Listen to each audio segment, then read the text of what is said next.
আসসালামু আলাইকুম। Welcome to Anjuman's cooking diary. আশা করি আপনারা সবাই ভালো আছেন। আজকে আপনাদের সাথে একটি চিলি সস বা চিলি অয়েল রেসিপি শেয়ার করব। এই সসটা আপনারা নুডলস, চাউমিন অথবা মোমোর সাথে পরিবেশন করতে পারেন। এটা খেতে খুব মজার হয়। প্রথমে নিয়ে নেব একটি ফ্রাই প্যান। প্যানের মধ্যে দিয়ে দিব 1 কাপ সয়াবিন তেল। তেলটি যখন ভালোভাবে গরম হয়ে যাবে তখন এর মধ্যে দিয়ে দিব 1/2 কাপ পরিমাণ রসুন কুচি।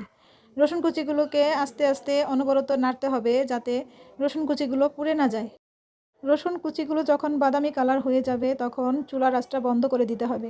এবার তেলগুলোকে হালকা ঠান্ডা করে নিতে হবে। এরপর এতে দিয়ে দিতে হবে 1 চামচ সয়া সস, 1/2 চামচ লবণ, 2 টেবিল চামচ চিলি ফ্লেক্স এবং 2 টেবিল চামচ লাল মরিচের গুঁড়া। এবার মশলাগুলোকে ভালোভাবে তেলের সাথে মিশিয়ে দিতে হবে। এবার চুলার আঁচটাকে লো ফ্লেম করে দিয়ে মশলা আর তেলগুলোকে আস্তে আস্তে নাড়তে হবে। এবং যখন একটা বলক উঠে আসবে তখন চুলাটা বন্ধ করে দিতে হবে। এই তো তৈরি হয়ে গেল চিলি সস বা চিলি অয়েল। এটা আপনারা অনেক দিন সংরক্ষণ করে রাখতে পারবেন। এই সসটা খাবারের স্বাদ বহুগুণ বাড়িয়ে দেয়। অতি সহজে এবং অল্প সময়ের মধ্যে তৈরি করে নিতে পারেন চিলি অয়েল বা চিলি সস রেসিপি। আজকে এই পর্যন্তই। আল্লাহ হাফেজ।